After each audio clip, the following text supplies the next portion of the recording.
Good morning. I'll explain it. I call the Human Services Finance Committee to order. Members, we have a quorum present. We start with the approval of the minutes for April 2nd, 2025. Vice Chair Keeler, did you have a chance to review the minutes? I did, Chair. They are good. Vice Chair Keeler moved the approval of minutes for April 2nd, 2025. Any discussion? Hearing none. All those in favor, please say aye. Opposed, say nay. The minutes for April 2nd, 2025 are now approved. Today we've got a packed agenda and we will be timing some of the testimonies that will be coming before us. And with the first bill is our policy bill, really huge bill here before us. Chair Schomacker, will you please move your bill and proceed? Thank you, Mr. Chair. I'd move that House File 2115 be re-referred to the General Register. All right, please walk us through the bill. Thank you, Mr. Chair. I would like to move, we have a couple of amendments. First, the DE2 amendment. We have D2 amendment before us. Members, if you haven't had a chance to review the D2, we'll get the walkthrough. So this is to put the bill in the shape the author wants. All those in favor, please say aye. Aye. Opposed, say nay. The amendment is now adopted. To the bill as amended, DE. And thank you, Mr. Chair. I would like to also move the A2 amendment to the DE2 to further get the bill into the form that I would like it discussed. This one, just the first part is a rewrite of one piece of the DE2 to clean that up. The second portion is the bill that we had up yesterday and was presented so well that we decided to adopt it into today's bill. And then the final piece with all the effective date changes deals with direct care and treatment to make sure that the policy goes into effect when the department goes into effect. All those in favor of A2 amendment, please say, to DE2, please say aye. Aye. Opposed? The A2 amendment to DE2 is now adopted. To your bill as amended, Mr. Chair. Thank you, Mr. Chair and members. This bill is a culmination of the work of this committee throughout the year. We did on a very bipartisan basis go through the language that was in the bills that were heard and pulled out the pieces that did not have costs. I think we have one up on the Senate on that piece of it, from what I understand. And the things that we were able to agree to, we put into this bill so that we can continue to get a lot of good things done. For the details on that, I would like to have House Research do a walkthrough for us, please. Ms. Piniano. Mr. Chair and members, starting with Article 1, that article relates to aging and disability services. Section 1 is from Representative Noor's House File 2722. It modifies positive support analyst qualifications. Sections 2, 3, and 5 through 8 are from the Department of Human Services policy bill relating to aging and disability services policy provisions. Sections 4 and 14 are from Representative Hansen's House File 257. It establishes a review process upon notice of agency denial, reduction, suspension, or termination of long-term services and supports. Section 9 is from House File 671, Section 15. It's a Representative Hicks bill. It modifies services parents are allowed to provide under the CDCS option. Sections 10 and 11 are from House File 2331. It's Representative Noor's bill exempting assisted living providers from direct care staff compensation requirements under DWRS. And sections 12 and 13 of Article 1 are from House File 2159, Representative Schomacker's bill that corrects terminology in the chapter of statutes governing nursing facility payment rates. If there aren't any questions on Article 1, we can move to Article 2. This article relates to Department of Health policy. Most of this article is from various Department of Health policy bills, sections 1 through 4, 6 through 15, 19 and 21 to 23 are related to case mix classification modifications for federal conformity, supplemental nursing services agency updates, assisted living facility updates, and medication training program approvals. Sections 5 and 20 of Article 2 are from House File 2407, Representatives Lesnikar's bill that provides residents of long-term care facilities with the right to a designated support person. And sections 16 to 18 of Article 2 are from Representative Muller's bill, House File 2216, which prohibits termination or non-renewal of assisted living contracts on certain grounds.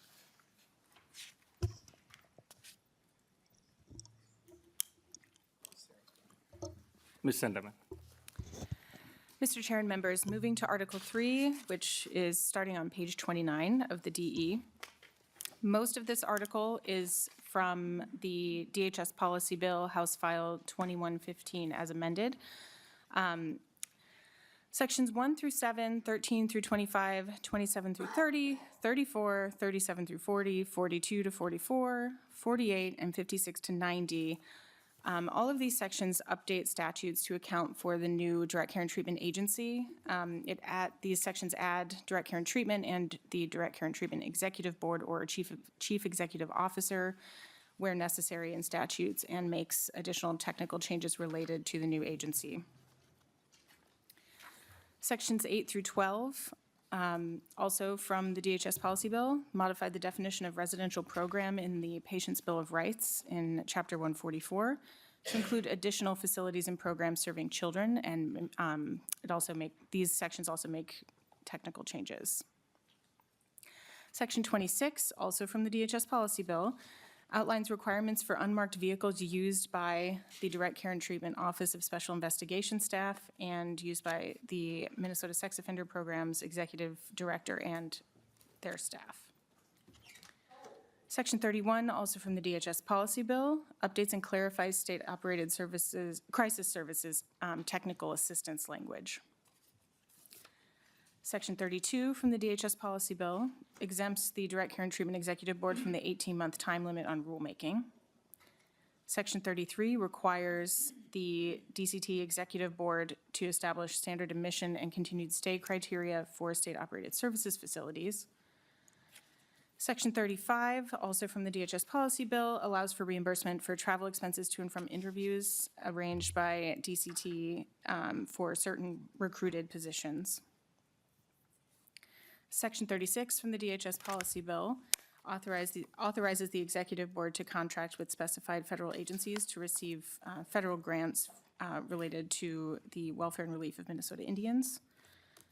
Moving to Section 41, this is the extension of the 48-hour rule change from 2 years ago, that extending it for 2 years until June 30th, 2027. So it extends the provision that specifies that individuals who meet the criteria for priority admissions to be admitted to a state-operated treatment program within 48 hours of when a medically appropriate bed is available. And the last batch of sections, these were from House File 2187, which was the clone as amended of the Direct Care and Treatment article of the DHS policy bill, authored by Representative Frederick. These sections remove the requirement for the Special Review Board hearings, review, and recommendations when committed individuals in the Minnesota Sex Offender Program petition for a reduction in custody, and replaces this with the Judicial Appeal Panel hearing and review, and makes conforming technical changes. And that concludes the walkthrough for Article 3. Moving to Article 4, this is on page 111. This is the behavioral health article. Section 1 from House File 98 as amended by Representatives Fisher and Gilman. This exempts intensive residential treatment services, or IRTs, and residential crisis stabilization residents from certain rights in the Healthcare Bill of Rights. Section 2 from House File 1995, the first engrossment, from Representative Frederick, prohibits courts from ordering persons convicted of DWI or DUI to pay costs of SUD treatment, covered under medical assistance or the behavioral health fund, or SUD assessments covered under those funds. Section 3 is also from House File 98. This section modifies adult mental health case management service provider training and qualifications. Section 4 from House File 2143 as amended from Representative Momanya Hiltsley modifies the definition of mental illness. It updates and adds post-traumatic stress disorder to serious and persistent mental illness for purposes of case management and community support services. Also from House File 2143, Sections 5, 7 through 10, and 35 add complex post-traumatic stress disorder to case management and community support services throughout the Adult Mental Health Act. Section 6 from House File 973 as amended from Representative Backer. This prohibits county boards from charging for emergency services provided to clients experiencing emotional crisis or mental illness and requires promotion of the 988 Lifeline. Section 11, which is from two different bills, is from House File 2115, the DHS policy bill, and from House File 98. These are modifications to the Children's Mental Health Case Management Service Provider Training and Requirements. Section 12 is from House File 671 as amended from Representative Hicks. These are changes in the Children's Mental Health Act to expand the definition of child to include individuals up to age 21 who are receiving children's mental health targeted case management services. Section 13 is from the DHS policy bill. This defines clinical supervision in the Children's Mental Health Act. Sections 14 and 15 are from House File 2196 as amended from Representative Fisher. This is the big children's mental health terminology bill, but these sections had some slightly more substantive changes, so they are in behavioral health. They add treatment service coordination requirements, and they modify the county board screening duties. Section 16 from the DHS policy bill adds a written functional assessment to the duties of a children's mental health case manager. Section 17 from House File 669 from Representative Hicks. This adds to school-linked behavioral health grant allowable grant activities, accessing caregiver mental health services. Section 18 is from the DHS policy bill. This section codifies the intermediate school district behavioral health grant program. Section 19 from House File 671 as amended. This modifies mental health certified peer family specialist grant activities to include continuing education. Section 20 is new language that allows a certified community behavioral health clinic to enroll as a provider of mental health crisis response services without a county contract or county approval. Section 21 is from House File 1993 as amended from Representative Frederick. This expands the professionals who may conduct a substance use disorder comprehensive assessment. Section 22, also from House File 1993, modifies treatment coordination provider qualifications. Sections 23, 24, and 26 are from House File 2143 as amended. These all add tardive dyskinesia to medication-related sections in Chapter 245I. Section 25 is from House File 98. This modifies direct observation progress note requirements for mental health behavioral aides and mental health rehabilitation workers. Section 27, also from House File 98. This adds client grievance rights in Chapter 245I, the Mental Health Uniform Service Standards chapter. Section 28 from House File 1963, and also there is some new language, and both are from Representative Frederick. This section does two things. First, it requires eligible vendor recovery community organizations to comply with the transfer of records procedures in Chapter 245A when a program closes. And the section also requires recovery community organizations to be certified by MARCO, the Minnesota Alliance of Recovery Community Organizations, to be eligible vendors of peer recovery support services. Section 29 from House File 1963. This excludes weekends and holidays from the mental health diagnostic assessment 10-day timeline. Sections 30 to 32 are from House File 671. These are peer support and family peer support clarifying changes, and they relate to initial training and continuing education. Sections 33 and 34 from House File 98. These modify assertive community treatment or ACT team supervision and team leader requirements. Section 36 from House File 1963 specifies the county of financial responsibility for withdrawal management services. Section 37 from House File 973 from Representative Backer specifies that co-payments, co-insurance, and deductibles do not apply to mobile crisis intervention or crisis assessment services. And Section 38 is from House File 1995, the first engrossment, and this is just a revisor instruction to update comprehensive assessment terminology. And that concludes Article 4. Thank you. And now we move to Article 5. Mr. Chair and members, Article 5, which starts on page 156 of the DE, is the Department of Human Services Office of Inspector General article. This article contains sections from House File 2115, the DHS policy bill, and House File 2260, the first engrossment, which is one of the clones of the DHS policy bill that was amended along the way. So starting with sections 1 through 3, 28, 29, and 32, these are from House File 2260, the first engrossment, as amended from Representative Curran. This set of sections is the DHS illegal remuneration or anti-kickback proposals and the criminal penalty. Section 4 is from the DHS policy bill. This is an expansion of the Healthcare Bill of Rights to include patients in children's residential substance use disorder treatment, non-residential treatment, and IRTS or residential crisis stabilization and withdrawal management programs. Section 5 in the DHS policy bill requires training about a program's drug and alcohol policy before a person has direct contact with persons served by the program. Sections 6 and 8 from the DHS policy bill modify licensing provisions for adult foster care, family adult day services, child foster residence settings, and community residential services. Section 7 is from House File 1215 as amended from Representative Clardy. This requires DHS to provide technical assistance and legal assistance referrals to 245D license holders upon request.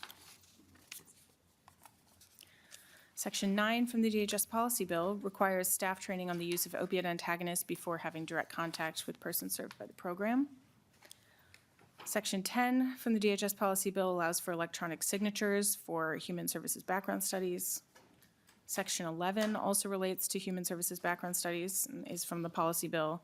It updates language in the list of entities from which the commissioner may review arrest and investigative information. Section 12 from the DHS policy bill adds financial management services, community first services and supports, unlicensed home and community-based organizations, and consumer-directed community supports organizations for purposes of background study limited set-asides. Section 13 from the policy bill specifies that community residential setting services are provided to adults. Section 14 from the DHS policy bill clarifies comprehensive substance use disorder treatment assessment requirements. Section 15 from the DHS policy bill reduces the time for an opioid treatment program to complete an individual treatment plan from 21 days to 14 days. Section 16 from the DHS policy bill modifies substance use disorder treatment guest speaker documentation requirements. Sections 17 and 27 are from the DHS policy bill. These allow a 10-week timeframe for non-residential opioid treatment programs, treatment plan review, and therapy services to include previous time in another similar treatment program. Section 18 from the DHS policy bill requires peer recovery support services to be provided one-on-one and face-to-face, including via the internet. Section 19 from the DHS policy bill requires SUD treatment program documentation, or SUD treatment programs to have a documentation system for Schedules 2 to 5 drugs. Section 20 from the DHS policy bill modifies requirements for SUD treatment program client records. Section 21 from the DHS policy bill specifies services an individual with a temporary permit from the Board of Behavioral Health and Therapy may provide in SUD treatment programs. Section 22 from the DHS policy bill modifies training requirements for licensed alcohol and drug counselors providing treatment services to adolescents. Sections 23 and 24 from the DHS policy bill provides an exception to additional licensing requirements for substance use disorder treatment license holders to provide childcare for short time periods. Section 25 from the DHS policy bill requires an opioid treatment program to meet statutory and regulatory requirements for dispensing by a practitioner. Section 26 from the DHS policy bill for opioid treatment programs removes the requirement to submit a client's government-issued photo ID and driver's license number to the state central registry. Section 30 is from House File 1831 as amended from Representative Zalesnikar. This modifies background study requirements for housing support providers. Section 31 from the DHS policy bill adds the DHS Appeals Division judges and current employees to the definition of judicial official. Section 33 from House File 2260, the first engrossment. This amends 23 session law, an effective date related to changes to background study disqualifications for drug offenses. Section 34 from the DHS policy bill allows the commissioner to change definitions in statutes and rules for purposes of implementing the provider licensing and reporting hub for a specified time period. And Section 35 is just repealing outdated home and community-based services licensing standards and community residential setting license provider standards. And that concludes Article 5. Thank you. And now we move to Article 6. Mr. Chair and members, Article 6 is the assertive community treatment and intensive residential treatment services recodification. Sections 1 through 6, they're all from House File 2758 from Representative Fisher. And this article just recodifies Section 256B.0622 to separate ACT and ERTS into different sections. And Article 7 on page 193 is the article containing the conforming changes made necessary by the recodification in Article 6. Article 8, starting on page 201, is the Children's Mental Health Terminology article. This is 86 sections, and they're all from House File 2196 as amended from Representative Fisher. This is updating terminology by deleting the terms emotional disturbance and severe emotional disturbance and replacing them with mental illness and serious mental illness for children's mental health, and also deleting the term out-of-home placement where necessary and replacing it with residential treatment and therapeutic foster care. And it also makes conforming changes throughout statutes where appropriate. And finally, the miscellaneous article on page 286, Article 9. This is one section, and this is from House File 258, Representative Vernig. This is the requirement for the department to give notice to the revisers of federal approval of legislative enactments for the department. And that concludes the bill. Thank you so much for the walkthrough. Chair Schomacker. Thank you, Mr. Chair. I guess if there are any questions, we could take those. I would note that because this is entirely bills that we have heard, we were not taking public testimony today in oral form, but we do have written form packets in everyone's packets for today, and that if you read through them, it's not that anyone is way too happy or way too disappointed. So I think we made everyone equally frustrated with us. Mr. Chair, I don't see any frustration in the policy bill. We'll wait for the finals. Member discussions. Representative Ganda. I do have a question for staff. Thank you, Mr. Chair. Is there any chance that he put something sneaky in here that we want to pay attention to? That goes to, Mr. Chair. that goes to the chief author of the bill, Chair Schumacher. Thank you, Mr. not Chair. this time. Any discussion? Representative Curran. Thank you, Chair, and thank you, Chair Schomacker. I just want to say it's been a joy to be part of this process. I think I can speak for the committee to say, just under both of your leadership and guidance, I'm really happy with the final product that we were able to come up with as a collective team. And it's just really been a pleasure under both of your leadership. So thank you. I hope that continues to next week. Yes. Well, thank you so much for your closing remarks and moving the bill, Mr. Chair. Yes, thank you, Mr. Chair, and thank you for allowing me to carry this bill. I would renew my motion that House File 2115, as amended, be re-referred to the General Register. All those in favor, please say aye. Aye. Opposed, say nay. The motion prevails, and the bill is on the way to General Register. So the next bill on the calendar today is House File 2276. Welcome to the committee, Representative Kozlowski, and please, I'll move your bill as you're sitting down. That is to lay House File 2276 for possible inclusion in omnibus bill, and you do have an A1 author's amendment. I will move the A1 author's amendment to put the bill in the shape the author wants. All those in favor, please say aye. Opposed, say nay. The A1 amendment is now adopted to your bill as amended. All right. Thank you, Chair Noor and Chair Schomacker and members of the committee. It's good to be here in Human Services and appreciate the opportunity to present House File 2276 and appreciate moving the amendment. As we mentioned on the House floor, where we moved from housing over here, that we're seeking an appropriation for the Minnesota Homeless Study led by the Wilder Foundation with me today here, and having that appropriation be directed to the Minnesota Human Services Agency.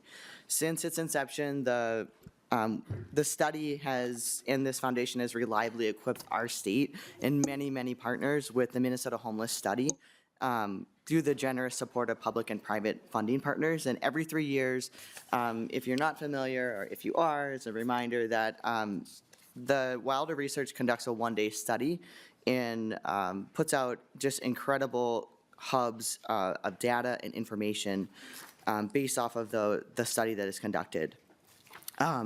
And it is really used to help us understand the prevalence of homelessness in Minnesota and provide critical insights into the circumstances of why homelessness is happening and how to drive meaningful systems change to really eliminate it in Minnesota. So the most recent study took place in October 26th of 2023. And it features two important aspects. It's the face-to-face interviews with people who meet the federal definition of homelessness, as well as a count of people experiencing homelessness. In the last study alone, and it'll be illuminated in our testifiers, but stories were collected thanks to over 1,000 volunteers and 4,500 people experiencing homelessness in Minnesota, as well as across tribal nations, and turn that into policies and programs that are improving lives. And so also of note in this study and what's funded is the unique first-in-the-nation partnership with tribal nations, including 6 tribal nations that share geography with Minnesota. And I'll note that Minnesota tribes have used this data and the study and the work done to develop the first in the entire country, the U.S. plans to prevent and end homelessness.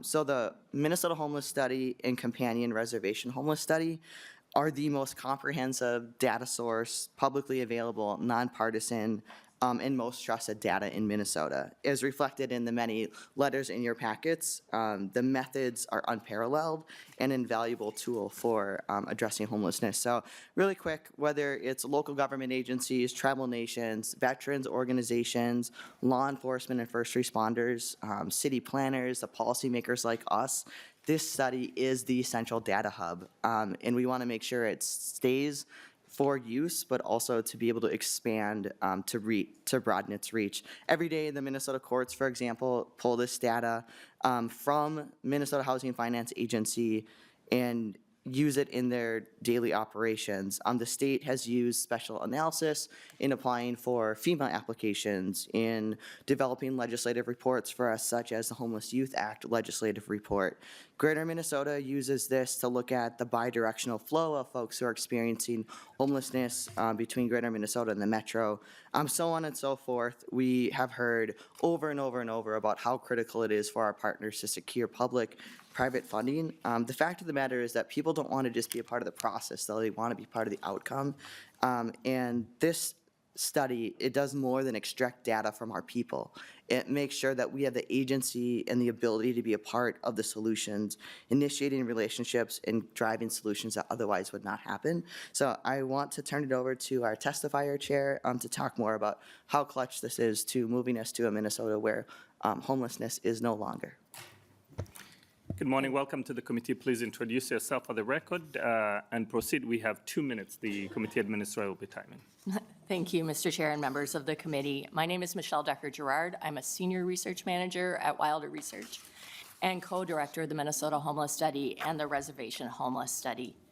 A quick snapshot, on a single night in October 2023, we counted over 10,500 people who are homeless in our state, the second highest level since we first conducted the study in 1991. About half were families with children.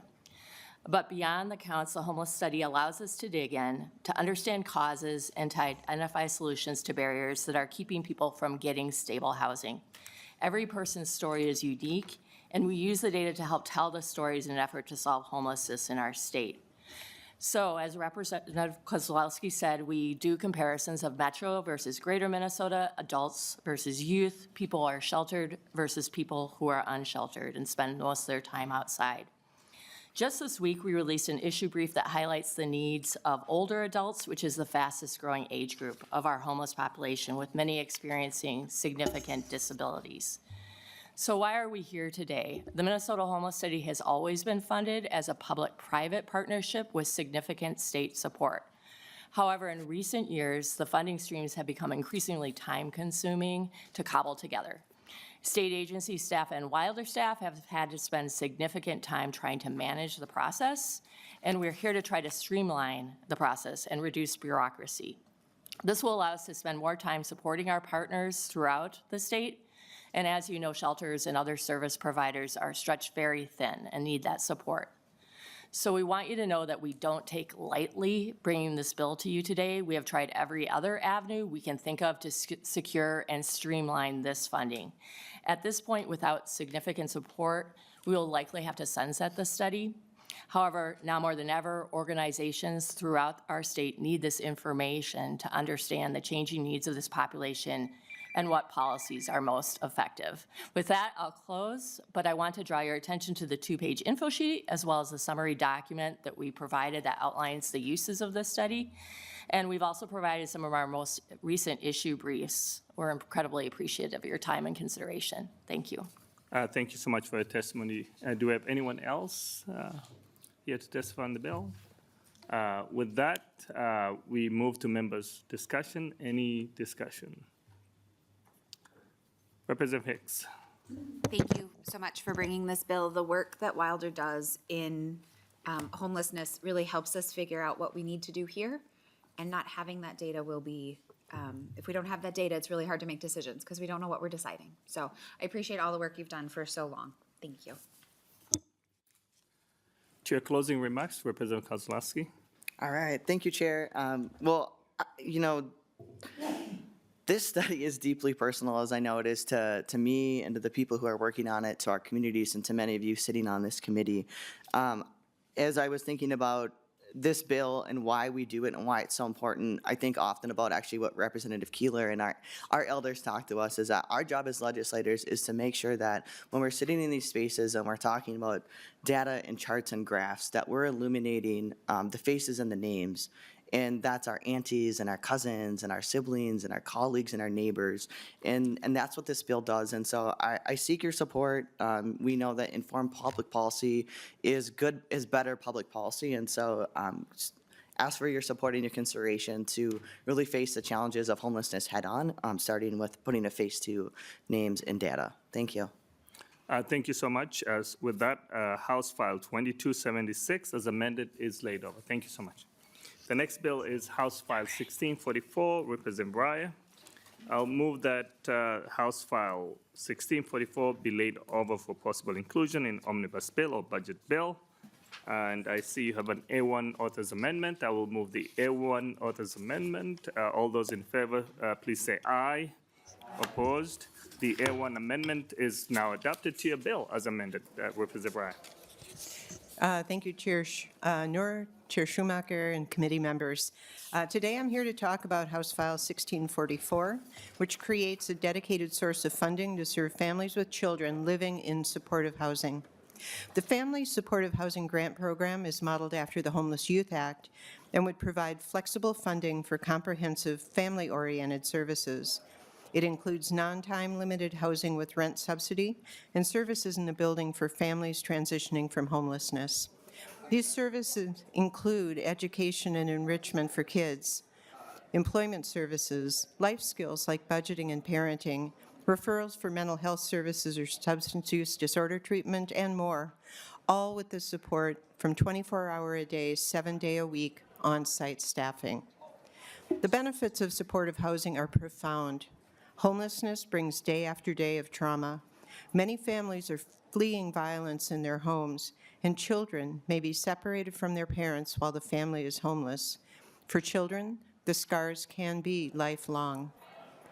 Housing ends homelessness, and programs like this break the generational cycles of homelessness by addressing the needs of the whole family. I'll now turn it over to my testifiers to explain more specifically how this program will work, and will then look forward to your questions. Thank you. Thank you so much. Welcome to the committee. Please introduce yourself and proceed. Thank you, Chair Noor and members of the committee. I'm here in support of House File 1644, and my name is Ben Helvig Anderson. I'm the Vice President of Policy and Organizing at Beacon Interfaith Housing Collaborative. Beacon owns and operates 24 affordable housing buildings with over 1,200 residents, the majority providing supportive housing. With the rise in families experiencing homelessness, Beacon is working to create over 200 family supportive housing units through 5 new buildings across the metro. These units will house over 500 kids and parents. 3 of those buildings are open now. Of the approximately 7,000 supportive housing units in the state, very few are designed for families or are large enough to accommodate them. This is because programs that primarily fund supportive housing, like housing support and housing stabilization services, work somewhat well to support individuals, but lack sufficient service dollars to meet the needs of families. We thank Representative Reyer for working on this bill to address filling this critical funding gap to continue to support families who have experienced homelessness and live now in supportive housing. Thank you. Do we have anyone else who wants to testify on this bill? I believe we have a virtual testifier, Chair. Welcome to the committee. Please introduce yourself for the record and proceed. Hi, good morning. My name is Alice Johnson, and I live at Vista 44, a family supportive housing building. Before I found Vista 44, I was a supportive housing counselor helping others find stability in difficult times. But like so many people, I faced major losses in the past few years. One of the biggest being the home I rented for 13 years. We were forced to leave due to asbestos, and suddenly my 2 kids and I had nowhere to go. The options were heartbreaking. My son and I stayed with his father at his father's house, which was not a safe environment. My daughter had to live separately with her father, and I watched her mental health decline rapidly. As a mother, this was devastating. I knew I needed help. That's when I reached out to the Domestic Abuse Project for a coordinated entry assessment. Not long after, I got a call from Violet from Vista 44 asking if I'd like to come see the place. Walking into Vista 44, I was amazed. It was brand new, incredibly secure, and the staff welcomed me with open arms. They went above and beyond for me and my kids. For the first time in a long time, I felt relief. my kids and I could finally be together again without fear, without instability, without the constant weight of survival on my shoulders. The biggest impact has been on my daughter. The first month we lived in Vista 44, she was hospitalized. When she was discharged, we made the decision that she would live with me full time. I set up her room while she was in the hospital, and I'll never forget the joy on her face when she came home to her new space. Since then, she has made an incredible turnaround. Having stable housing gave her the foundation to heal, and I can say with certainty this changed her life.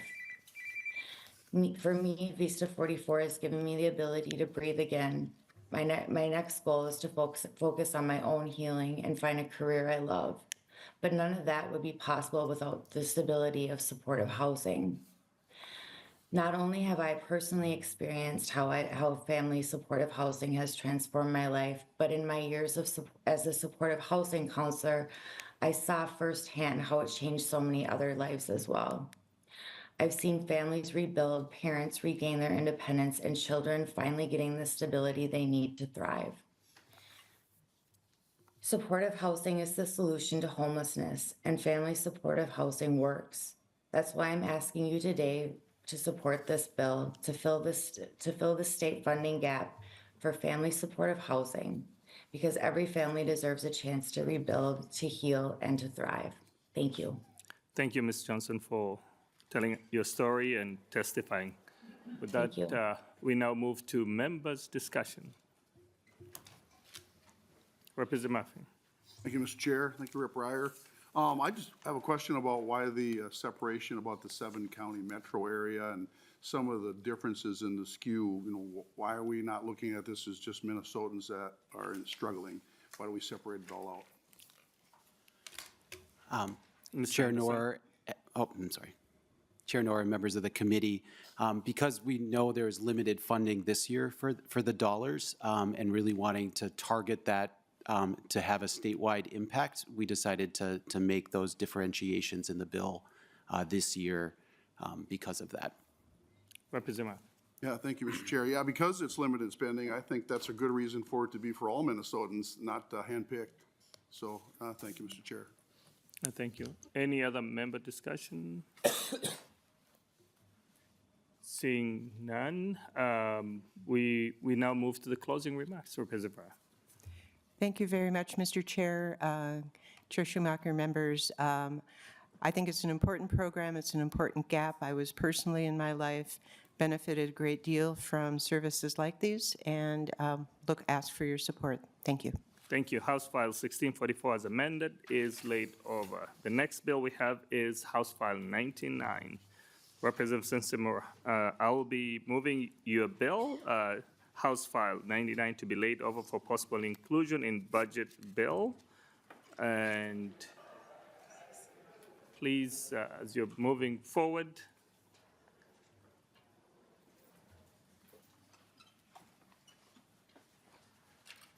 also ask the testifiers for the bill to also be ready. Welcome and proceed, please. Thank you, Chair Noor, Chair Schomacker, and committee members. Happy to be here today before you talking about House File 99. House File 99 continues the conversation of this committee around supportive housing, specifically for individuals with mental illness. I came to this bill because my community is having a lot of conversations both about how to support our unhoused neighbors in getting into housing, but also how to keep them in housing once we get housing. We know that housing is the foundation to a stable and thriving life, but we also know that housing alone cannot solve our social ills. And so I know that in my community, I have seen both buildings we build, apartment buildings, to support similar populations, some that have this funding, this wraparound support and supportive services, and some that don't. And I have seen stark differences in the quality of life for the residents that live there. So that's what brought me to this bill around supportive housing. This bill would specifically support supportive housing for individuals with mental illnesses, because individuals with mental illnesses are significantly more vulnerable to housing instability and homelessness. Without stable housing, recovery from mental illnesses becomes unattainable. Many individuals thrive when they have access to ongoing housing-linked services that help them maintain their homes, build positive relationship with their property management and neighbors, and integrate into the community. There is an urgent need to sustain and expand supportive housing. So this is where housing with supports for adults with serious mental illness comes in. It provides funding to create and maintain housing opportunities that offer both affordable living and supportive services. These services include mental health support, case management, and assistance with daily living, designed to help individuals with serious mental illnesses live independently. HASASMI has successfully reduced homelessness. We are coming to you this year really trying to illustrate how much funding is needed across our state. So in 2024, 28 proposals were received requesting a total of over $7 million a year. And the available funding provided supported 8 new grantees for a total of a little bit over $22 million. So that is about a $5.5 million gap between need and supply, and that only includes the providers who actually applied for the program, not counting those who didn't apply because they knew funding was low or capacity was too limited to apply for the grant they were not likely to receive. So, you know, we know with budget targets that this committee has some hard decisions to make, but I do hope you will consider the real need in this area to support people with stable housing and give them the supports they need, the wraparound services to make sure they can stay there. And with that, I will turn it over to my testifiers. Welcome to the committee. Please introduce yourself for the record and proceed. Thank you, Chair and members of the committee. My name is Diana Harris, and I'm here representing Guild and the critical work we do in partnership with the Housing with Supports for Adults with Serious Mental Illness, also known as the HASAMI program. I appreciate the opportunity to speak today about the urgent need to expand the funding for this invaluable program. In Minnesota, individuals living with serious mental illness are far more vulnerable to housing instability and homelessness. Factors such as unmanaged mental health symptoms, job loss, inpatient care, or involvement with the criminal justice system compound their struggles.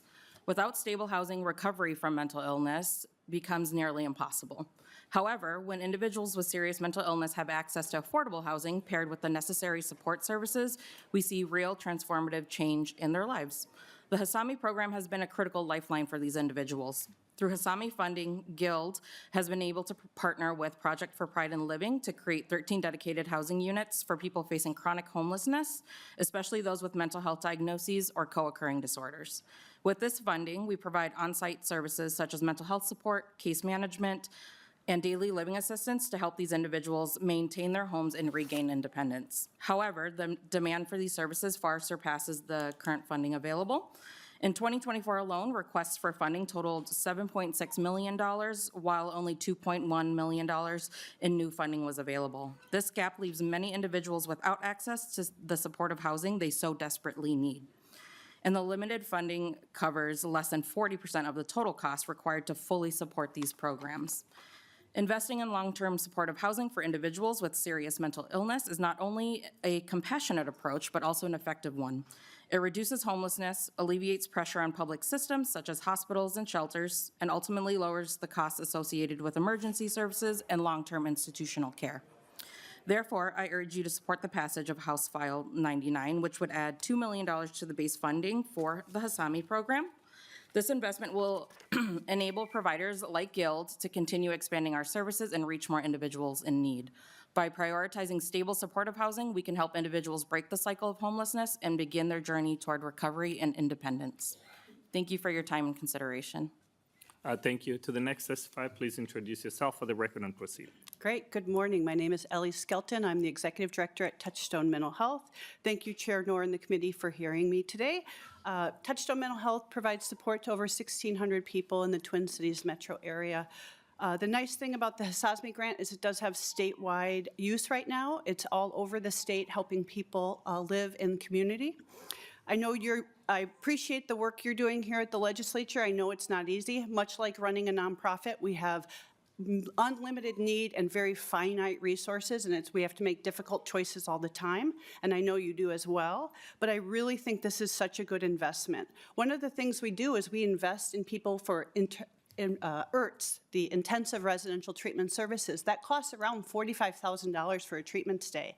If someone exits an IRTS program and doesn't have stable housing, in some ways we've almost, not use those $45,000 well. Because if someone has to return to shelter or an unsafe environment, and then they have a repeat IRTS placement or an inpatient hospitalist stay, I see that all the time. We struggle so hard to find people housing in the 90-day stays that they have in an IRTS facility, and waiting lists are so long. And often people have very high needs. That's why they're in the IRTS facility. The HASME grant is flexible. It prioritizes people experiencing homelessness that often don't even have insurance, so some programs won't take them. So flexible grant funding is such a great tool in our toolkit to be able to provide supportive wraparound services, prioritizing people with the highest need. I have seen people who have struggled for years to maintain housing come into one of Touchstone's programs where we have 24-hour support and be able to maintain housing for 9 years when they've never been able to maintain more than 6 months. And so it's such a good investment. We partner with Project for Pride in Living, Aon, Alliance Housing. We are the on-site service provider, and they have a separate property manager and property owner where they have a lease, and it's very important to separate those two, and HASME really looks at the evidence-based practice of permanent supportive housing. I will also say for a DHS grant, it's very well managed, and they do great site visits, and they give you a report about the evidence and fidelity, and you could get those from the DHS about the fidelity of the programs and the grant management. Oh my God, that baby's so cute. And the baby got me off. All right, despite our state budget challenges, I strongly urge you to invest more in HASME because it's well worth every dollar. Thank you for your time. Thank you so much. With that, we move to members' discussion. Representative Murphy. Thank you, Mr. Chair. Thank you, Sencer-Mura. You may have mentioned it, and I missed it, but you talked a lot about the gap in funding. Can you give us an idea how many people this appropriation would help? Representative Sencer-Mura. Yeah, thank you, Chair Noor. Thank you, Representative Murphy, for the question. I might turn it over to a testifier to answer better. Thank you. Ms. Skelton. Yeah. How many do you have in your guild program? Ms. Harris. Our current program serves 13, and we are on one of these smaller contracts granted by DHS, but we are able to serve 13 on an ongoing basis. Of course, those individuals are able to regain their independence, and we end up serving more over the fiscal year. And we've been averaging about 20 just with our program. So we could get the numbers from the DHS staff about how many people currently are being supported by the HASME grant. We're not a current grantee at Touchstone Mental Health. We have been in the past, but due to the limited funding, we didn't apply in this last round. Representative. Just one follow-up. Thank you, Mr. Chair. So the 13 to 20, what part of the appropriation do you anticipate that costing per enrollee? Ms. Harris. Could you clarify per individual in the program? Thank you, Mr. Chair. Yeah, just as far as how many dollars do you get to be able to place the 13 to 20 people? Sure. So our annual budget is about $530,000 to serve those 13 to 18 individuals with full wraparound services in their units. Representative. Thank you, Mr. Chair. Thank you. Any other member discussion? Seeing none, to your closing remarks. Thank you, Chair Noor, Chair Schomacker, and members of the committee for your consideration of this important bill in your omnibus. As I mentioned, I have seen in my community both housing go up that has the wraparound supports and housing go up that does not, and I've seen the real difference that it can make for keeping people in their housing, making sure that everyone is safe, making sure everyone has the resources that they need. So I do hope we will consider this bill. Thank you. Thank you so much, Representative Sencer-Mura. So House File 99 is laid over. So the next bill on the agenda that we'll move to a little bit of a shift here, we'll go to House File 2704. Representative Curran, as you're coming, Representative Curran moves that House File 2704 to be laid over. So the House File 2704 is before us. And I see you have got an A1 amendment. Did you want to move the A1 amendment? Yes, Chair, let's move the A1 amendment to get the bill in the shape we like. Representative Curran moves the A1 amendment. All those in favor, please say aye. Opposed, say nay. A1 amendment is now adopted to your bill as amended.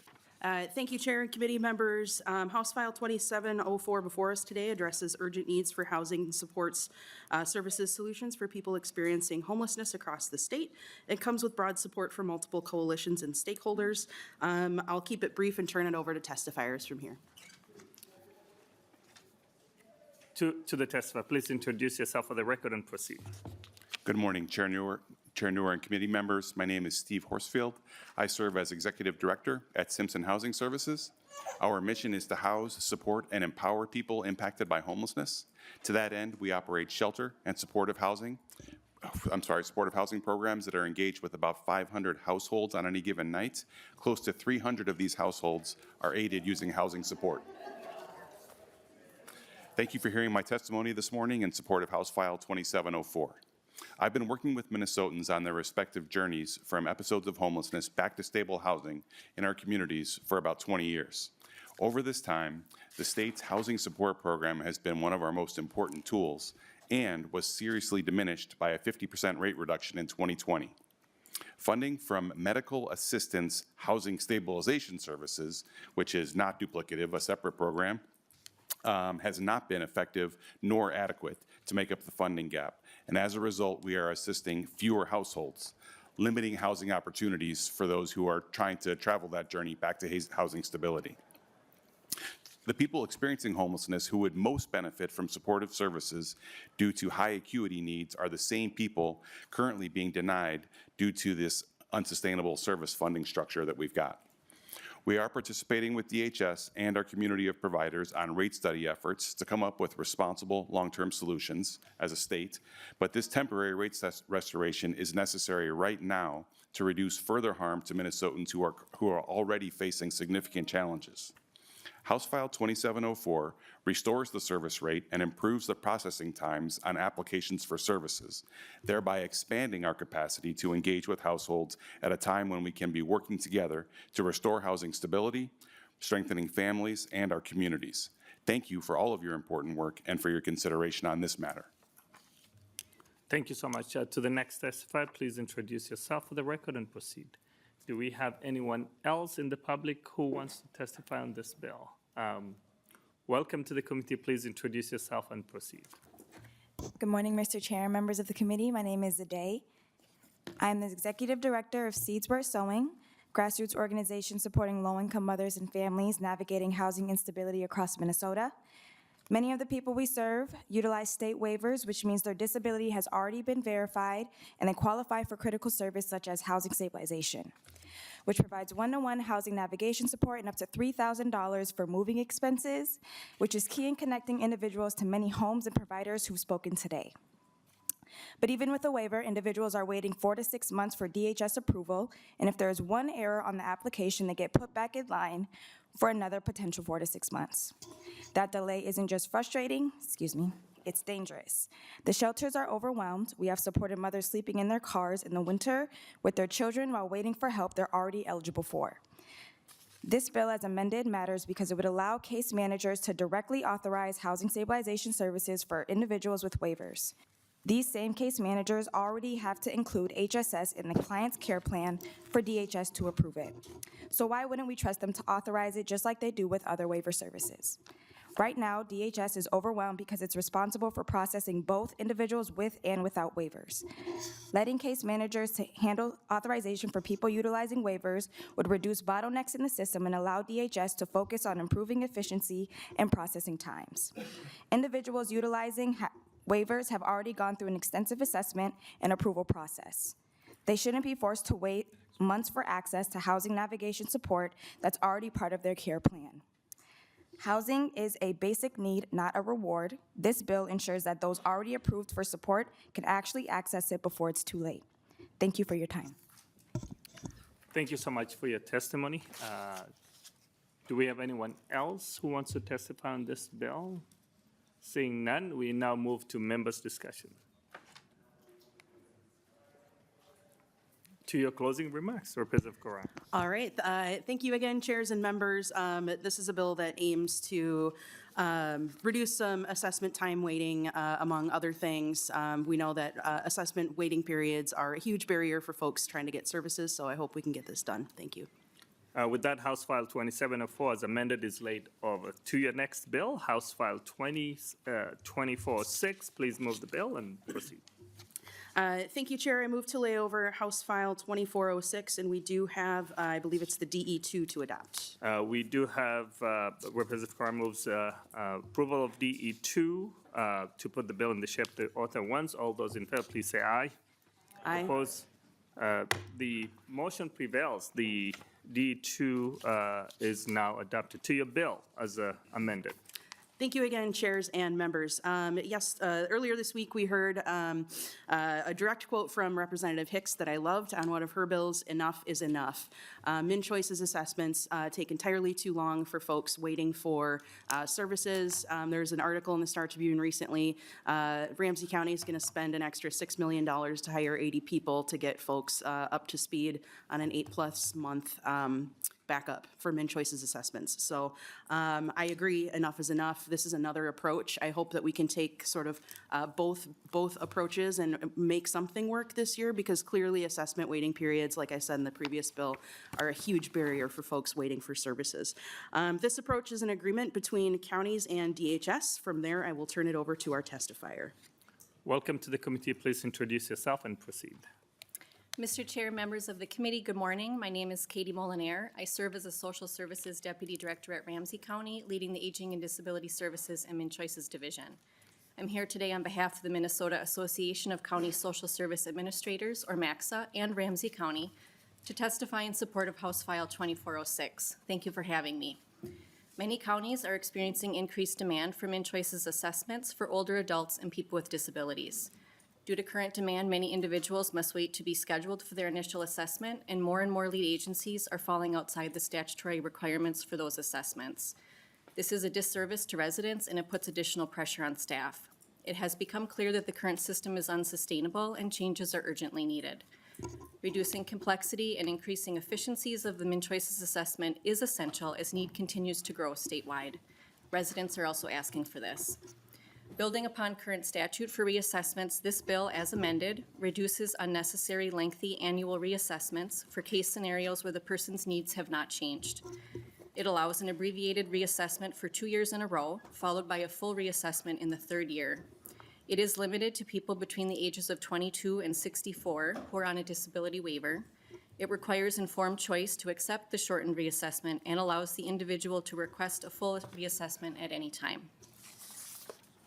This bill also allows for a remote reassessment for 4 consecutive disability waiver reassessments if followed by an in-person assessment, and it allows for a verbal attestation in lieu of required physical signatures for remote reassessments. These ideas have been discussed as part of a Min-Choices Efficiency Subwork Group that included county and DHS staff, as mentioned by Representative Curran. This bill would better serve residents, decrease the amount of time needed per assessment, and therefore increase the number of people that we can serve. This bill is urgently needed to allow counties to serve more residents in a timely, efficient, and effective manner, and so I ask for your support. Again, thank you for your time. I'm happy to answer any questions. Thank you so much for your testimony. Do we have anyone else in the public who wants to testify on this bill? Seeing none, we now move to members' discussion. Representative Hicks.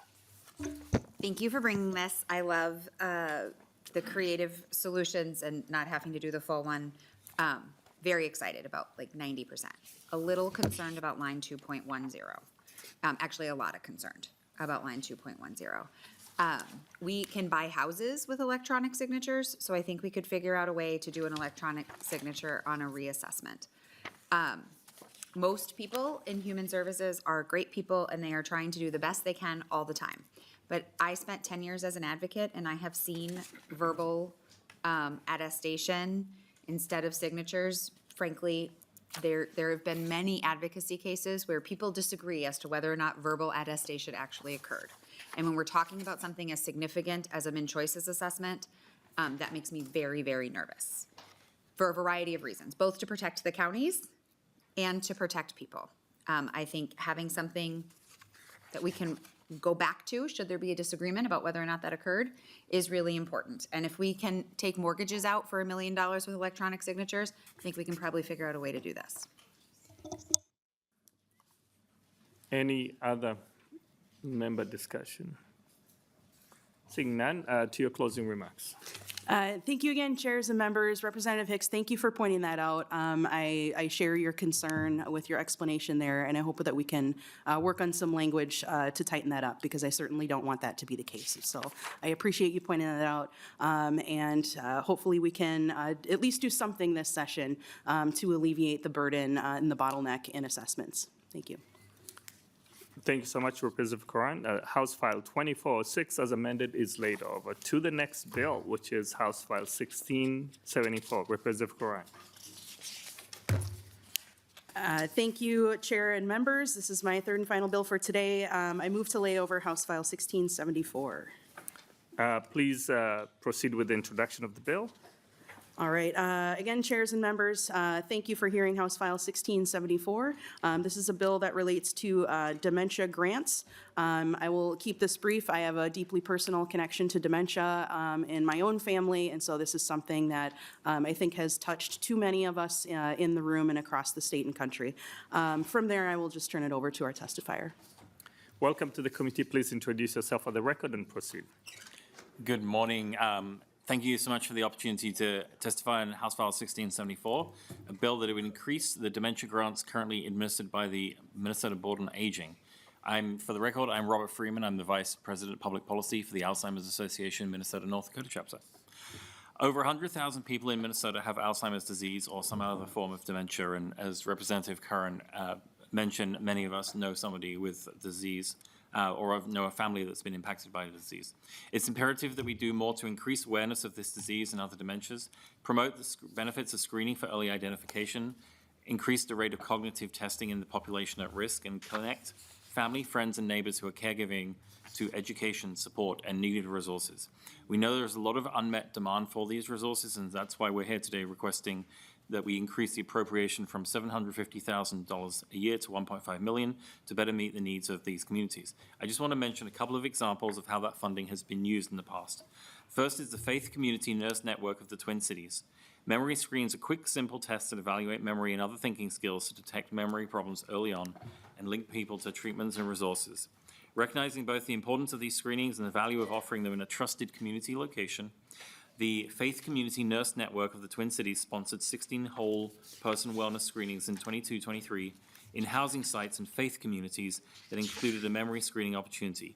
87% of people, a very high percentage, taking the wellness screen also opted into a memory screen along with blood pressure checks and other tests. Project leaders believe their strategy of normalizing memory screens by embedding them in a short wellness exam and offering them at safe community sites with trusted healthcare professionals was key to the high number willing to take a memory screen. Additional resources, including referrals for those wanting more extensive testing, were available. As part of the project, the FCNN also hosted memory screening, training for referrals for its network of 400 nurse educators who collectively reach more than 200 faith communities in the Twin Cities. And then the second example I want to share with you is Couchiching Aging Options, supporting caregiving on Minnesota's frontier. When you hear the term frontier, you probably think about someplace long ago and far away, yet Minnesota still has 7 counties that today count as frontier areas with fewer than 7 people per square mile. With 4 people per square mile, Couchiching County is such a place.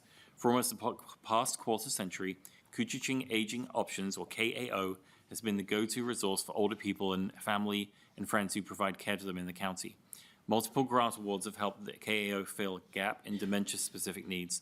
One of the county's most critical and growing needs is a one-on-one support from KAO's certified caregiver consultant who can help a stressed caregiver find resources, learn coping skills, and find time for self-care.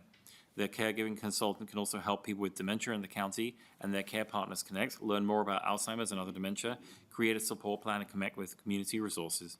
And then in just the first quarter of their last year's grant, their caregiver consultant was able to connect and help with more than 70 people seeking support.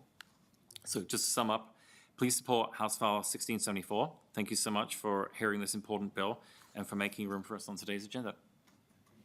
Thank you so much for your testimony. Do we have anyone else who wants to testify on the bill? Seeing none, we now move to members' discussion. To your closing remarks, or do we have Representative Murphy? Thank you, Mr. Chair. I just have a question. How many grant recipients are we talking about for the current money and for the projected? Mr. Freeman.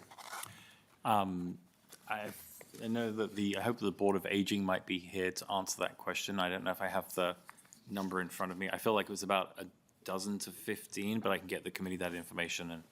And doubling the appropriation would hopefully double the amount of people that we're able to reach. Yeah, I'd like that information. Thank you, Mr. Chair. Hopefully, we can get that data from the aging, so we can have a look at that. Any other member discussion? Seeing none, to your closing remarks, Representative Curran. Finally, thank you again, chairs and members, for your consideration. And I hope we can get something done. Thank you. With that, House File 1674 is laid over. The next bill, we're going a little bit back. It's going to be House File 2068, Vice Chair Kill.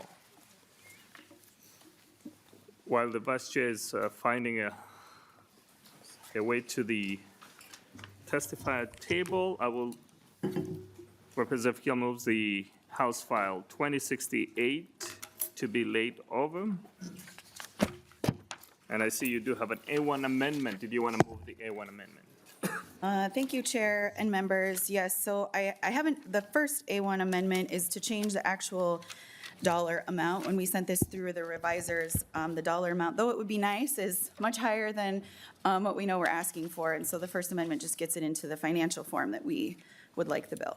The A1 amendment is before us. All those in favor, please say aye. Aye. Opposed?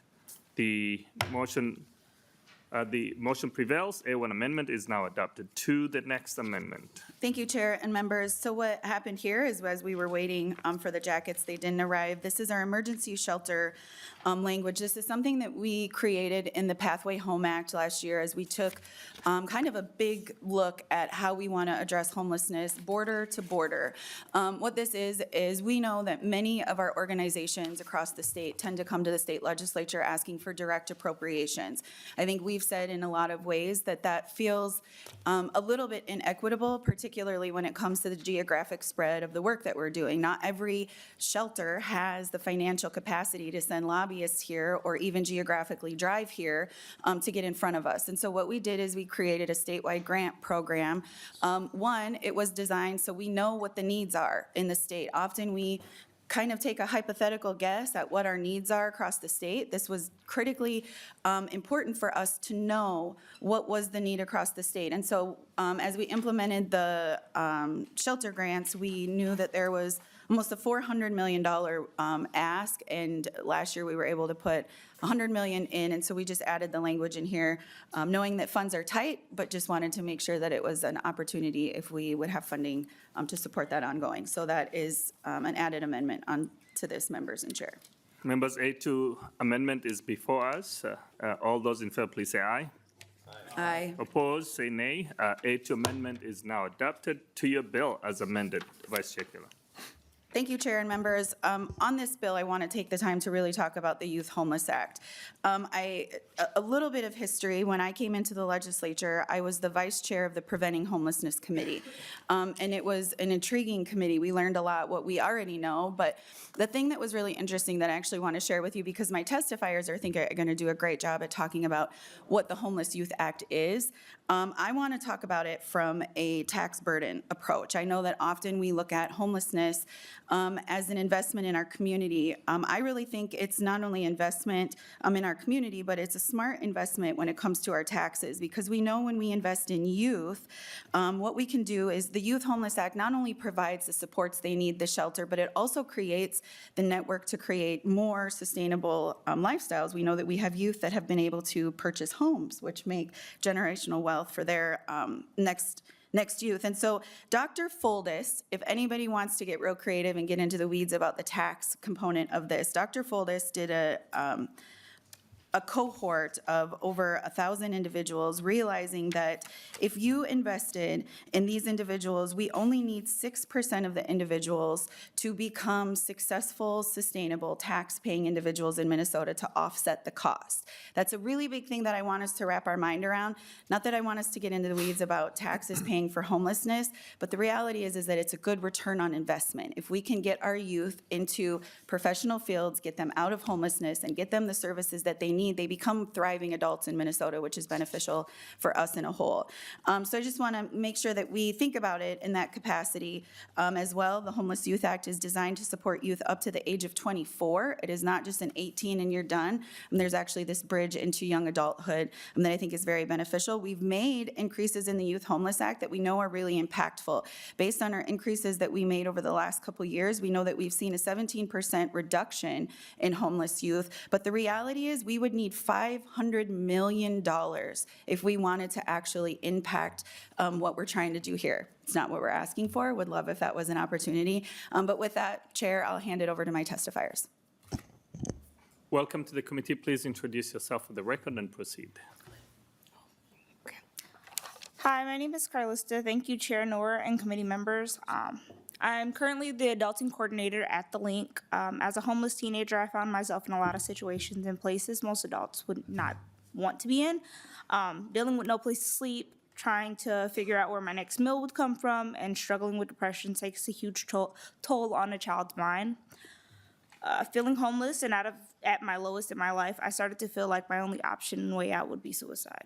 This is when I met a Link employee who changed my whole life. She helped me find housing, helped me gain employment with the Link, connected me with other youth who understood where I was coming from, and this created long-lasting relationships and bonds that kind of felt like family to me. I currently have 2 amazing little boys who are very intelligent, a loving husband, and currently working on closing my second property. None of this could have been possible without the support of the Link and all they do for homeless youth. You all should invest in the HYA Act to help the next generation in a world that feels like all odds are against them. Most of these youth have no one that love or support them. Everyone needs someone to believe in them so they can succeed in life. Is it not bad enough that we experience adult traumas before the legal age of quote-unquote adulthood? Thank you. Thank you so much, and thank you for sharing your story. To the next testifier. Thank you, Chair and members of the committee. My name is Jeff Mortensen. I am the President and CEO at 360 Communities, and I'm here today to strongly support funding for Shelter Capital. 360 Communities Lewis House is an emergency shelter for survivors of domestic and sexual violence. In Dakota County alone, more than 5 incidents of domestic and sexual violence are reported daily, and at least 500 people seek our shelter annually. At least half of those at any given time are children. Domestic and sexual violence remains a pervasive issue in our state and is a leading cause of homelessness for women. Over the past 15 years, 360 Communities has gathered feedback from shelter residents to continuously improve services, and in 2021, we partnered with consultants to conduct a more comprehensive survey of current and former residents to shape the vision for a new shelter. 360 Communities is embarking on a transformational project to construct a new state-of-the-art emergency shelter for individuals and families fleeing domestic and sexual violence. This modern, non-congregate facility will replace our current outdated shelter, which has been worn down by decades of operating at or above capacity and is no longer adequately meeting the needs of the changing needs of our community. The proposed bill would help us get closer to our $14.1 million project goal. The new shelter will provide a transformative solution to the challenges our communities face. It will double our current capacity to serve more survivors, offer independent trauma-informed living spaces, and prioritize dignity and privacy. It'll improve public health, safety, and overall well-being. It'll ensure inclusivity for people with physical disabilities, diverse cultures, and diverse gender identities. The new shelter will be constructed on our property, directly behind the existing shelter, allowing us to remain fully operational during construction. As part of the Minnesota Day One system, this project will expand bed capacity for the entire state, allowing Minnesota to better meet the demand for immediate shelter and support. Our community is at risk of turning survivors away in their most desperate moments. Survivors should never have to choose between staying in danger or facing homelessness due to a lack of shelter space. By investing in this bill, we can provide a critical lifeline to survivors, empower families to rebuild their lives, and create safer, healthier communities. I urge you to prioritize shelter capital dollars for the state of Minnesota and 360 communities so that we can ensure no survivor is left without a safe place to turn. Thank you for your time and consideration. Thank you so much for your testimony. We have a testifier online, or we have another one. Jason Abanchik, if you can hear us, please introduce yourself for the record and proceed. Good morning, Chair Noor, Chair Schomacker, members of the committee. My name is Jason Urbanchuk. Thank you for allowing me this time this morning. Excuse me. I'm deeply embedded in fighting for housing solutions across Minnesota. I'm the Minnesota Coalition for the Homeless's Community Engagement Fellow and the Homes for All Coalition's Community Engagement Co-Chair. Excuse me, sorry. I'm committed to driving change statewide and locally in Moorhead, where I reside. But most importantly, I'm someone with lived experience of homelessness. I bring this perspective to this work that is both deeply personal and uniquely informed. I know firsthand the uncertainty of fear not having a safe, stable place to call home. I witnessed firsthand the frustration of overworked shelter providers who struggle to meet the growing needs of our homeless population due to limited resources. My own journey highlights both the challenges and the potential impact of shelters. During my time at shelter in Moorhead, Minnesota, I spent 5 months navigating many challenges on my own. I managed to enroll in substance abuse treatment and stabilize my mental health without case management for the majority of my stay, which was a success, I may add. I'm 6 years and 5 months clean and sober as of yesterday and have been housed that entire time. Finally, just days before reaching my 5th month in shelter, I received case management, and within 16 days I was housed. This experience demonstrated to me that timely, effective intervention at shelters can truly change lives, and I'm a prime example of that timely intervention. Adequately staffing and equipping shelters not only saves money, it saves lives. Investing in preservation and creation of more shelter provides critical safety nets for those in crisis, ensuring they have a secure place to turn to during their most vulnerable moments. Shelters offer more than just immediate protection. They are a vital stepping stone that help individuals regain stability, access necessary services, and transition into permanent housing. By preserving existing shelters and expanding access to new ones, we can address the urgent needs of today while building a foundation for sustainable solutions tomorrow. Minnesota has made significant investments, including the allocation of $100 million in funding through the Department of Human Services Emergency Shelter Capital Initiative. Yet the funding request totaled over $365 million, leaving many critical projects unfunded. Behind every unfunded proposal are unmet needs, untold stories, stories like mine and those of countless others. Investments in shelter capital are investments in people, they're investments in family who gain a stable foundation, youth who receive targeted support, and veterans who find new opportunities. This work is far from over, and I urge you to expand shelter capital investments so that every Minnesotan has a safe place to turn in time of crisis. Shelter saves lives, and housing ends homelessness. Thank you very much. Thank you so much. Do we have anyone? Please introduce yourself for the record and continue with the testimony. Thank you, Mr. Chair, committee members. My name is Catherine Mears. I'm the Executive Director at Avenues for Youth, and I co-chair the Youth Services Network Legislative Committee. The Youth Services Network, or YSN, is a statewide coalition of organizations providing support, shelter, and housing to youth experiencing homelessness and/or sexual exploitation. Avenues works in collaboration with our YSN partner organizations, with our staff, our volunteers, our board, and most importantly, with youth, to reduce and end youth homelessness, sex trafficking, and to reform the juvenile justice system. Avenues runs 2 shelters, one for youth ages 16 to 20 and one for youth ages 21 to 24. We also have scattered site housing for youth under 24 with their own families. We provide mental health supports, wraparound case management, and much more to help the people we work with. We partner with them to achieve their dreams. Through funding from the Minnesota Homeless Youth Act, Avenues for Youth and our partner organizations have been able to provide safe shelter, essential services, and long-term housing solutions for youth who would otherwise face the dangers of the street. We have witnessed firsthand how access to stable housing, supportive services, and mentorship can empower young people to pursue education, employment, and ultimately independence. These investments are not just changing lives, they are saving lives. Despite these successes, the demand for youth housing and support services continues to outpace available resources. On any given night, thousands of Minnesota youth experience homelessness, and too many remain on waiting lists for safe housing and vital support. Without adequate funding, youth are left to navigate unsafe environments, making them more vulnerable to exploitation, trafficking, mental health crises, and long-term instability. Expanding funding for the Homeless Youth Act is not only the right thing to do, it is fiscally responsible. Preventing youth homelessness reduces the long-term costs associated with emergency services, law enforcement, and healthcare.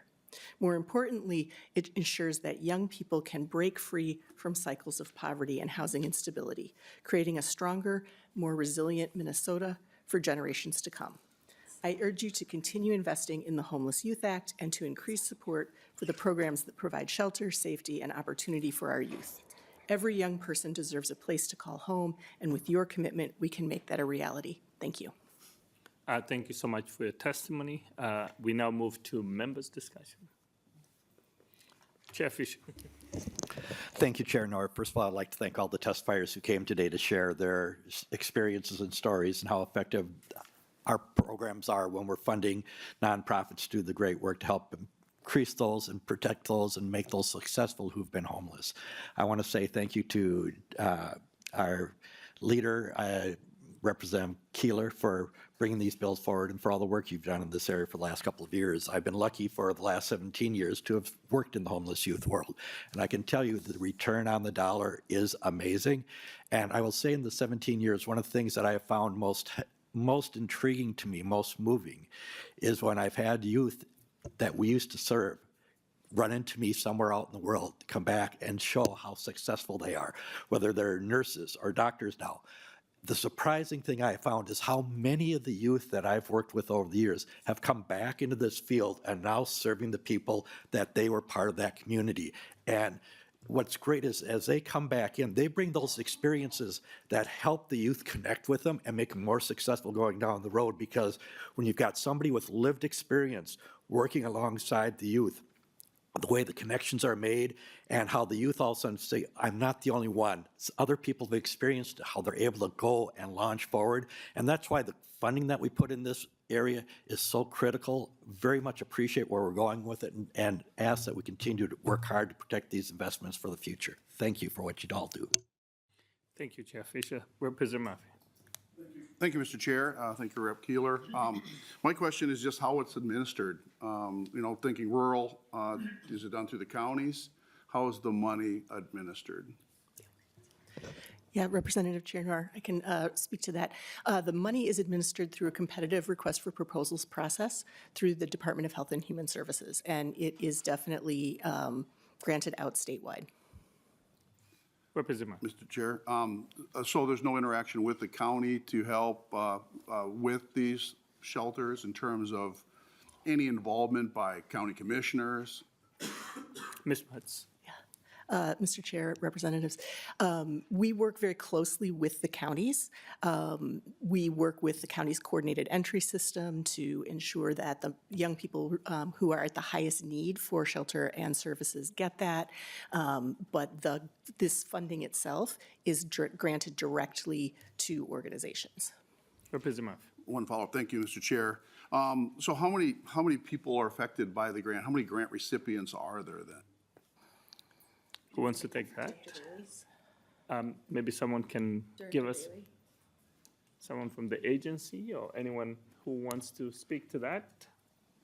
I think we can get the list. We have the numbers of the amount that we appropriated last session. Thank you, Mr. Chair. And just the only other. I can see Director Bailey coming up.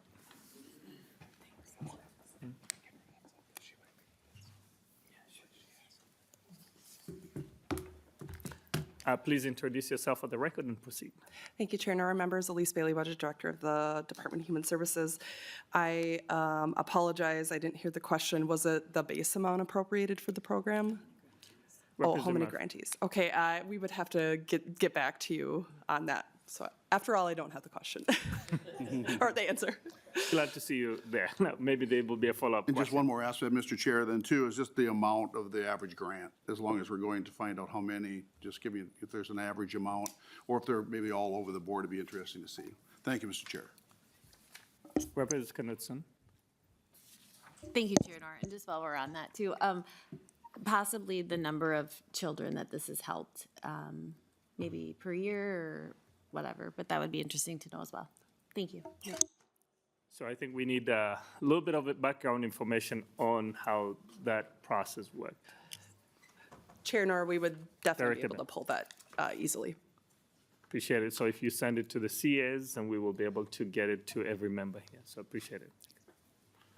Any further questions? Seeing none, to your closing remarks. Thank you, Chair and members. I think today we have learned in many ways why it's important to invest in ending homelessness. And I truly believe, and in the work that I've done, I think supporting our youth is a really vulnerable, critical population, border to border, that we need to be able to support. I do just want to mention in the shelter grants, one of the unique things that we did in that from a grant capacity, with my Greater Minnesota brain, we made sure in legislation a minimum of 40% of these grants are going out state. Again, just to make sure that we have the equity spread so that everything's not always funneling to the metro. So trying to do our best for the border to border effort. With that, members would welcome any further conversations anybody has. We also do a lot of tours in your communities or in other communities if you want to see what these shelters are doing in real time. I know that we have many individuals who have offered to open their doors for people to come in and tour and get to know how these work. Thank you. Thank you. With that, House File 2068 as amended is laid over to the next bill, House File 2707. Vice Chair, yeah, please move your bill and introduce it. Thank you, Chair. I move House File 2707 for possible layover. And I see you have a DE1 amendment to put the bill in the shape that you want. So do you want to move the DE1? Yeah, thank you, Chair. The DE1 amendment just breaks down some of the components actually fall in Department of Health. So what the amendment does is it just identifies the different funding sources. So members, DE1 has been moved. It's before us. All those in favor, please say aye. Opposed, say nay. The DE1 is now adopted. To your bill as amended. Thank you, Chair and members. What this bill does is it creates funding for our safe harbor shelter. What Safe Harbor is it's shelter that protects our individuals in Minnesota who have been sex trafficked. To be clear, sex trafficking is the sale of a person for sex or sexual acts. This is something that is critically happening in the state of Minnesota. I'm not going to get into the details of anything other than the fact that we need to support our youth. 40% of the sexual assaulted victims that we support in the state, 40% of sex trafficked individuals are youth. 40% of sex trafficked individuals in the state of Minnesota are youth. I think that we can all agree that it is important that we do our job to protect individuals, particularly those who are going through unimaginable trauma. It's our job to serve them in the best way so that they can heal while they have housing supports and individuals around them who deeply understand the response that's needed for this particular care. With that, members, I want us to enter into this conversation with an open mind and an open heart on how we can support the individuals who need us the most in Minnesota. I would like us to contain our comments to the supports that we have around the youth. With that, I'll hand it over to my testifiers. Welcome to the committee. Please introduce yourself for the record and proceed. Thank you, Chair Noor and the members of the committee. My name is Kelly Reeves, and I am the Safe Harbor Supportive Services Program Manager for The Link. The Link is a youth and adult-led nonprofit organization based out of North Minneapolis and provides a continuum of services, shelter, and housing for youth and young families who are experiencing homelessness, sex trafficking, or who are involved in the juvenile justice or child welfare systems. We also partner in the state's safe harbor law and no wrong door response. Although we are based in North Minneapolis, we serve victims of sex trafficking from all areas of the state, inner cities, suburbs, rural areas, and tribal communities, because unfortunately, sex trafficking is happening in all these communities. families. I want to sincerely thank you all for providing us on your agenda today. I also greatly appreciate our Chief Representative Keeler, Chair Noor, and the members of the committee for being supportive of the safe harbor and the youth survivors of sex trafficking. It goes without saying, Minnesota's children and youth should not be sold for sex. I know it's hard to believe that it happens in our state, but it does daily. The average age of entry into sexually being trafficked is young. It's the ages between 12 and 14. We see this at the link every single day and currently have youth in our emergency shelter that are this age at this time. Sex trafficking is a horrific issue in our state. In 2022, the Minnesota Student Survey found that approximately 5,000 Minnesota 9th and 11th graders have experienced sexual exploitation. This number is actually underestimated in that it only represents the 2 grade levels, only those who were in school that day and those that felt comfortable answering that question. The link has served 90 unduplicated young victims of trafficking and received approximately 640 crisis calls on our 24/7 West Metro Regional Navigator line in 2024, and we are just one of the many Safe Harbor funded grantees across the state. There is so much hope in our state for victims of trafficking. You helped us pass our Safe Harbor law back in 2011, which decriminalized prostitution offenses for youth under the age of 18, and now it's up to the age of 24. You also help provide safe and trauma-informed services, shelter and housing programs, to help those incredible young people heal and accomplish the goals they have for themselves. We are so grateful for the amazing progress, but our youth still need more. On behalf of the link and all Safe Harbor grantees, we are asking for an increase of $20 million over the course of 2 years for additional street outreach workers, emergency shelter beds, housing, supportive services, which includes mental health therapy, chemical dependency counseling, education, and prevention programs. In addition, we're asking for $2 million to expand the regional navigator programs throughout the state. All these investments would provide our state with the opportunity to get additional victims of sex trafficking into safe and supportive environments where they can heal and accomplish their goals. We have evidence that the Safe Harbor No Wrong Door response works. First, this is a good investment. A University of Minnesota study found that there is a $34 return on investment for every dollar of government funds invested in supporting sex trafficking victims with services and housing. Additionally, the Improv Group conducted an evaluation between 2021 and 2023 that there was a total of 1,500 youth served by Safe Harbor funded grantees. Of those 1,500 grantees, 95% of them self-reported satisfaction with the organization that they received, and 80% of those were satisfied with the services that they received. Finally, I know this works because I get the opportunity to see this firsthand every day, every night. These amazing youth are inspiring, continue to teach us all. Please use some of the funds to invest in their future safety and continuing empowering these youth to use their voices. Thank you all so much for your support of the House File 2707 and the youth in our state who are being victimized by sex traffickers. Thank you. To the next testifier, please introduce yourself for the record and proceed. Yes. Thank you, Chair Noor and members of the committee. My name is Victoria Kladek. I am a member of the Survivor Advisory Committee with the Link and a youth who has lived experience of homelessness and sexual exploitation. I spent many of my early teen years on the streets of South Minneapolis searching for safety where it was nowhere to be found, in the arms of grown men who did nothing but harm me, until getting connected with the Link. I truly can't even count the amount of times the Link's Safe Harbor Services has saved me at this point.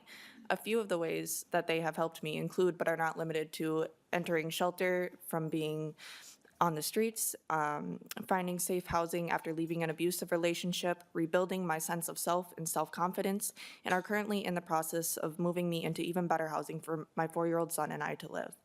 Why I believe you should invest in Safe Harbor and victims of trafficking is because seeing the real-life impact Safe Harbor services have made to not only help me, but numerous others who are involved in the life or homelessness, I can't imagine how much worse things would be without it.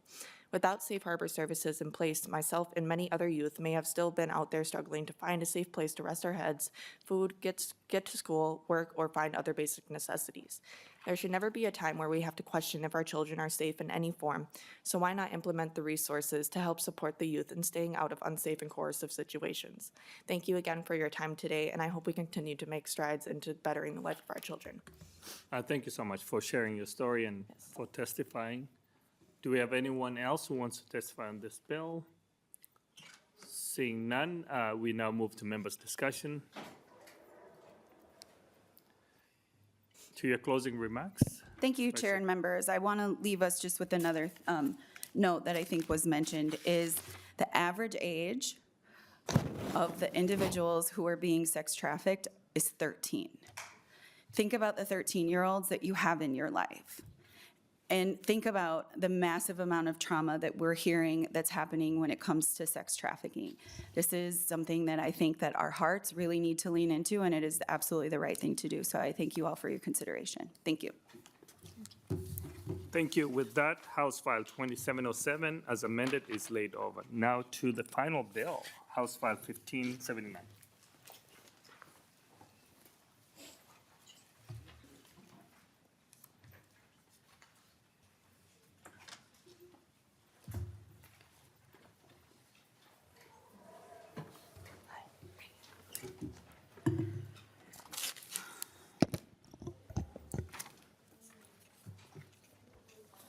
When you're ready, Chair Noor.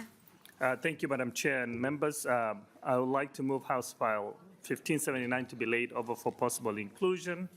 Madam Chair, I do have an A1 amendment to put the bill in a shape that I would like, and this is for the Indian Health Services encounter rate for housing stabilization. This is a direction to the Commission to submit state plan amendment.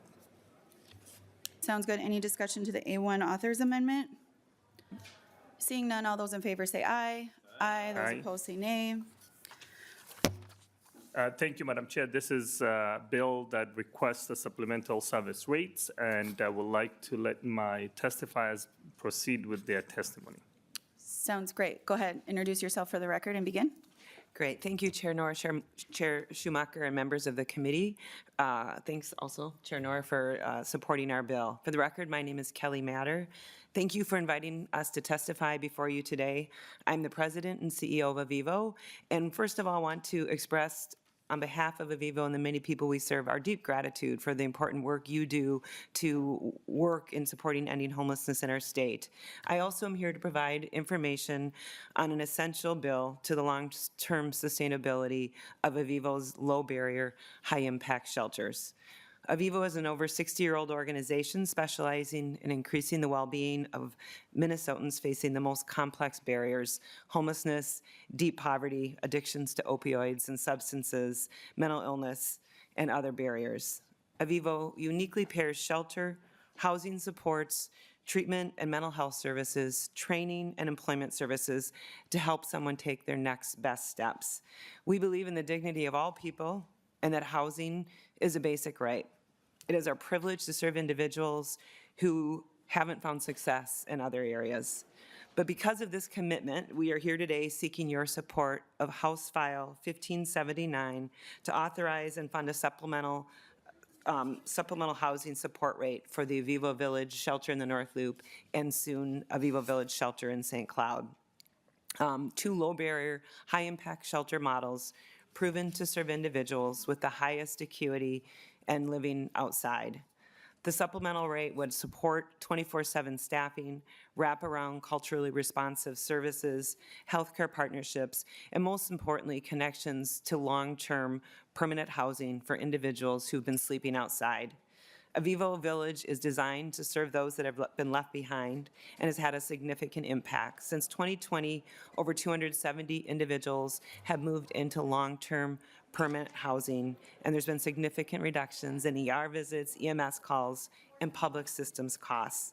Thank you for your consideration of House File 1579. Your support is needed to ensure the long-term sustainability and success of this impactful model. We are also so appreciative of our Central Minnesota partners, including Going to Sherburne have you County wrap up. Commissioner. Sorry, we only have a minute left to finish the whole bill, so Brad let Schumacher. Mr. Schumacher start. Thank you, Chair Noor. Thank you, Chair Schomacker, and thank you, Representative Noor, for authoring the bill. My name is Brad Schumacher, spelled differently and not related. I currently serve as Sherburne County District 5 County Commissioner. I'm here today in support of House File 1579 to establish supplemental housing support service rate for Avivo Villages. Experiencing homelessness is not a uniquely metro or urban problem. The St. Cloud area is experiencing a significant challenge with increasing numbers of unhoused veterans, families, individuals, disadvantaged, or otherwise often dealing with mental health challenges. Sherburne County and our Central Minnesota partners are supportive of Avivo's efforts to construct the 48-bed facility in St. Cloud, modeled after the highly successful Avivo Village of Minneapolis. We are very appreciative of the state of Minnesota's efforts in having already awarded significant grant dollars to construct Avivo St. Cloud facility, and House File 1579 would allow this facility, as well as the Minneapolis Village, to operate maximum effectiveness to best help end homelessness and permanent for those persons able to receive services. Adding Avivo Villages to the list of facilities approved to receive supplemental housing service funding and setting this rate at an appropriate amount will ensure the success of Avivo Villages and maximize the effort investment the state of Minnesota has already made in supporting capital construction. We, the local partners, will do our share supporting Avivo and homelessness programs with our local housing and homeless prevention dollars. But we need the state support for more costly, intensive programs such as those offered at Avivo to really make a difference for our homeless population most in need at this level of care. Thank you for your consideration of House File 1579. Your support is needed to ensure the success of these important efforts and our current investments. Thank you. Thank you for that. Do we have anybody from the public interested in testifying on the bill? Seeing none, we'll move to member discussion. Any member discussion? Murphy, you got nothing on this one? Thank you, Madam Chair. I did have a question, but I thought I'd hold out, but since you invited me. My question has to do with not to exceed 975. So what's the range and how is it determined? Thank you very much.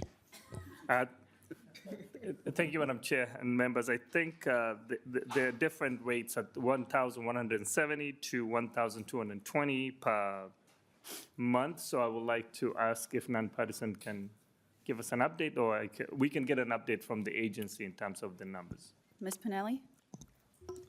Mr. Chair, member, I believe the base room and board rate for housing support is $1,170 a month for certain facilities, and then for other placements, it's $50 more than that per month. But then there are several facilities that are listed in statute that get an additional supplementary rate on top of that, and those rates vary by facility, and it's sort of standard boilerplate language in those instances to say the supplementary rate can be up to a certain amount, and then that, I think, gets negotiated between the county and the actual provider that's getting the special rate. Okay, thank you, Mr. Chair. Ms. Chair. Thanks. With that, seeing no other member discussion, we'll move Chair Noor. I'll give your closing remarks and renew your motion. Thank you, Madam Chair and members. I would like to renew my motion, House File 1579 as amended, to be laid over for possible inclusion. Thank you. House File 1579 as amended is being laid over. With that, I'll turn it over to Chair Schomacker for updates on our committee hearing next Tuesday. Oh, I thought we'd do something, thank you, Madam Chair, with a budget. And so we'll see what happens with that. We'll be here at 8:15. I'm sure everyone is interested. Sounds Thank you. good. With that, we are adjourned.